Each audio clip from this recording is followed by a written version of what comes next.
Good morning student. Today I am going to explain the lesson 9 of class 9th. Lesson name is force and the laws of motion. Today our topic is conservation of momentum. Momentum क्या है? Momentum is the product of mass and velocity. In this question I am going to explain the conservation. Conservation means momentum, total momentum before and after collision remains constant. Last जो हमारी definition आएगी वो आएगी total momentum before and after collision remains constant. यहाँ हम two objects ले रहे हैं। जैसे एक बॉल है, उसका मास है ma, सेकंड बॉल है, उसकी मास है mb, और दोनों मूव कर रहे हैं। They are travelling along a straight line. वे एक स्ट्रेट लाइन में मूव कर रहे हैं। पहले की वेलोसिटी है ua, इनिशियल वेलोसिटी ua है मास a की, मास b की वेलोसिटी है ub। अगर ua greater than ub means ये फास्ट चल रही है। जिसका नाम ma है ये फास्ट मूव कर रही है। तो एक टाइम आएगा जब ये mb से टकरा जाएगी। a वाली बॉल b से टकरा जाएगी। टकराने से उनका कोलाइड होएगी जब वो, तो फोर्स लगाएंगे। जब भी कोई दो चीज़ टकराती है तो फोर्स लगाते हैं। तो a वाली बॉल ने b पर फोर्स लगाया, उसे बोल रहे हैं FAB। ए ने बी पर फोर्स लगाया। आपको पता है थर्ड लॉ ऑफ मोशन हमने पढ़ा था, तो बी भी ए पर फोर्स लगाएगी। वो इक्वल इन अमाउंट होगा लेकिन अपोजिट डायरेक्शन में होगा। तो बी ने जो फोर्स लगाया ए पे वो है FBA। इसमें थर्ड लॉ और सेकंड लॉ दोनों यूज करेंगे हम। तो ए ने बी पे फोर्स लगाया वो FAB है, तो बी भी इक्वल एंड अपोजिट फोर्स लगा रही है वो FBA। उसने ए बॉल पे फोर्स लगाया। अब फोर्स लगाने से वेलोसिटी चेंज होगी। तो जो पहली बॉल थी उसकी वेलोसिटी बन गई VA, और जो सेकंड बॉल है उसकी वेलोसिटी बन गई VB। अब मोमेंटम का फॉर्मूला क्या होता है? मोमेंटम होता है the momentum of ball A before and after the collision are. Before collision क्या होगा? MAUA, जब तक वो टकराए नहीं थे, मास इनटू वेलोसिटी। और आफ्टर कोलिजन क्या होगा? सेकंड MA का MAVA। इसके दोनों कोलिजन आपको दे दिए फर्स्ट बॉल के। फर्स्ट जब तक वो टकराई नहीं थी MAUA, बाद में MAVA। तो और जो सेकंड बॉल है उसके मास क्या होगा? MAVA, और सेकंड जो बॉल है उसका कोलिजन देखेंगे तो हम होगा MBUB बिफोर कोलिजन, और आफ्टर कोलिजन क्या हो जाएगा? MVBB। सेकंड वाली के लिए है ये। The rate of change of its momentum. अब जब उस पर जो फोर्स लगी है FAB किसके बराबर होगा? FAB equal to M into A, यही होता है ना। अगर हम FAB निकालें तो वो कितना होगा? जो उस वस्तु का मास है और जो उसमें एक्सेलरेशन आया है, जो उसमें चेंज इन मोमेंटम आया है, उसकी वेलोसिटी भी तो चेंज हुई थी, VA माइनस UA अपॉन में T, ये उसमें चेंज आया था। और जो सेकंड ऑब्जेक्ट है B, उस पर फोर्स कितनी लगेगी? A के कारण FBA। उसका मास कितना था? MB। B इसका सिंबल है केवल। आप M1 M2 भी ले सकते हो, MAMB की जगह। अपॉन में यहाँ क्या आएगा? VB, ये नाम है। फाइनल वेलोसिटी ऑफ ये B क्या है? B बॉल के लिए यूज हो रहा है। Final velocity of B ball minus initial velocity of B upon में टाइम। देखो यहाँ सब A लग रहा है। A का मतलब यहाँ A वाली बॉल के लिए यूज कर रहे हैं ये, और ये सारा B यूज कर रहे हैं सेकंड वाले में। ये सारा B क्या है? Mass of B ball velocity VB minus UB upon T according to third law of motion. अब जो FAB है वो किसके इक्वल होगा?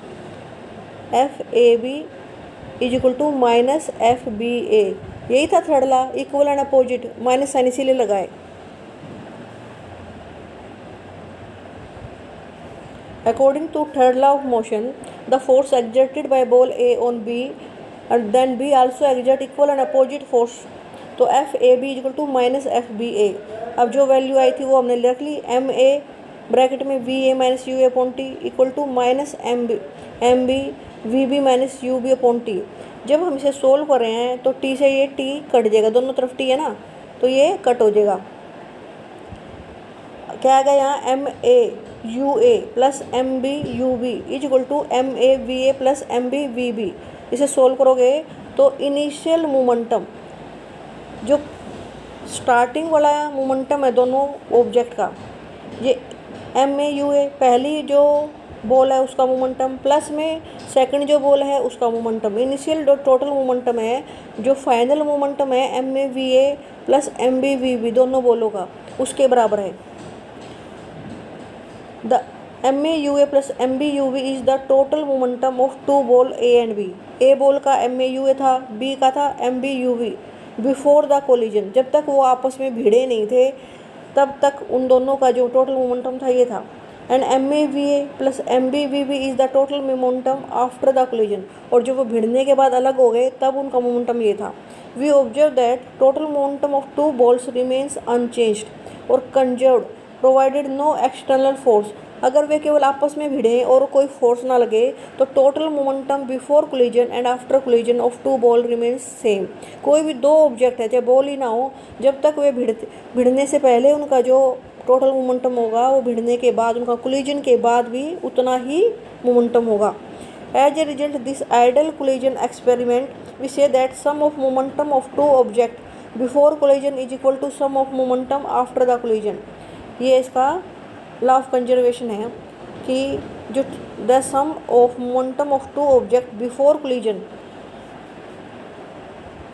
is always equal to sum of momentum after collision providing no external unbalanced force acting on them। तो ये law of conservation है, it is known as law of conservation of momentum. और इसको हम ऐसे भी लिख सकते हैं एक सिंगल लाइन सिंपल लाइन में कि the total momentum of two object is unchanged और कंजर्व्ड बाय द कोलिजन, कि टोटल मोमेंटम दो ऑब्जेक्ट का अनचेंज्ड रहता है। जब वैसे वो कोलाइड भी हो जाए आपस में फिर भी जो टोटल मोमेंटम होगा वो हमेशा कांस्टेंट रहेगा, सेम रहेगा, जो पहले था वो ही बाद में होगा कोलिजन के बाद। अब इसमें एक एक्टिविटी है, इस एक्टिविटी में क्या किया है, टेक ए बिग रबड़ बैलून, एक बैलून लिया उसको फुला लिया, फुलाने के बाद उसे यहाँ धागे से बांध दिया ताकि उसमें से एयर ना निकले। फिर एक स्ट्रा ली, स्ट्रा क्या होती है जो बीच में से खाली होता है, पाइप जिससे हम कुछ पीते हैं, उस स्ट्रा को यहाँ पर पेस्ट कर दिया इस बैलून के ऊपर यहाँ चिपका दिया, और उस स्ट्रा के बीच में से एक धागा लिया, वो दोनों साइड से निकाल दिया। स्ट्रा के अंदर से निकाला जा सकता है ना क्योंकि उसमें छेद होता है। उस धागे को, उस थ्रेड को एक तो इस साइड बांध दिया, एक दूसरी साइड वाला धागा यहाँ बांध दिया। अब दोनों साइड से स्ट्रा बन चुकी है तो बैलून यहाँ है आपका। अब बैलून के पीछे जो आपने धागा है इसे आप खोल दो। खोलने से क्या होगा, इसमें जो हवा है वो निकलनी शुरू होगी। हवा जो निकलेगी तो पीछे की साइड इस साइड फोर्स लगा रही है, एरो भी दे रखा है ना, इस साइड फोर्स लगा रही है। जो स्ट्रा है अपने आप जो उसके ऊपर चिपकी हुई है इस बैलून के ऊपर, वो किस साइड मूव करेगी, इस साइड मूव करेगी। तो धागे के ऊपर स्ट्रा को आप मूव करते हुए देख सकते हो, क्यों, क्योंकि ये फोर्स लगा रही है। हवा इस साइड फोर्स लगाएगी ना, हवा जब पीछे की तरफ निकलेगी तो बैलून अपने आप आपको इधर भागता हुआ दिखाई देगा, इस साइड भागता हुआ, क्योंकि ऊपर जो स्ट्रा है ना वो मूव करती हुई आपको दिखाई देगी। क्यों, एयर ने जो फोर्स लगाया, अगर वो लेफ्ट में फोर्स लगाएगा तो जो दूसरी चीज़ है वो राइट में मूव करती हुई दिखाई देगी, क्योंकि इक्वल एंड अपोजिट फोर्स उस पर लग रही होगी। अब इसी से रिलेटेड एक और एक्टिविटी है, टेक ए टेस्ट ट्यूब। आपने एक टेस्ट ट्यूब लेनी है अच्छी क्वालिटी की, उसमें पानी भरा है, क्या वाटर फिल कर लिया और उसे कॉर्क से बंद कर दिया, इसे यहाँ कॉर्क से बंद कर दिया। अब उसे जब हम हीट करेंगे, गर्म करेंगे पानी को, तो पता है तुम्हें हीट मिलते ही ये स्टीम में बदलनी शुरू हो जाएगी, पानी किस में कन्वर्ट हो जाएगा, गैसियस फॉर्म में। और जो स्टीम है वो प्रेशर लगाएगी कॉर्क पे, उसे इतना गर्म करना है कि जो कॉर्क है वो इस साइड निकल के भाग जाए। जब कॉर्क इस साइड निकल के फोर्स लगाएगा, कॉर्क ने किस साइड, इसने स्टीम ने इस डायरेक्शन में फोर्स लगाई कॉर्क पे, तो कॉर्क भी इक्वल एंड अपोजिट फोर्स लगाएगा इस टेस्ट ट्यूब पे, और ये टेस्ट ट्यूब इस साइड मूव कर जाएगी। तो इक्वल एंड अपोजिट फोर्स के कारण ही ऐसा होगा कि आपकी टेस्ट ट्यूब बैक साइड में जाएगी और कॉर्क आगे साइड में मूव कर जाएगा। कहाँ से आया फोर्स, स्टीम ने दिया, जो स्टीम इसके अंदर थी वो गर्म होने के कारण वो बाहर निकलने की कोशिश कर रही है, इसलिए हुआ ये।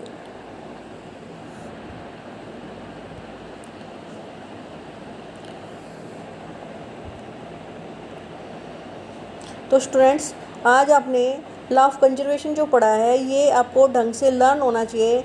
इसके बारे में आप अच्छी तरह से इसको रिवाइज करना कि दोनों ऑब्जेक्ट का मास कितना लिया, शुरू में इनिशियल वेलोसिटी उसकी क्या थी।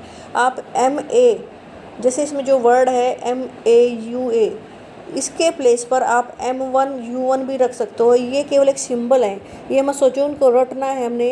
ये बस जो बॉल है उसका नाम है ये M1, क्योंकि दो बॉल हैं यहाँ, M1 M2 भी रख सकते हो, MA और MB भी रख सकते हैं। ऐसे ही इनिशियल वेलोसिटी उनकी UA एक सिंबल है कि शुरू में इसकी वेलोसिटी UA थी, बाद में VA होगी फोर्स लगने से।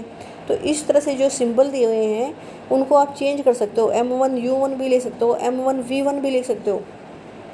ओके स्टूडेंट, तो आज मैंने लॉ ऑफ कंजर्वेशन आपको पढ़ाया है, इसे आप अच्छी तरह से रीड कर लेना और लिख के देखना, तभी समझ आएगा आपको ये।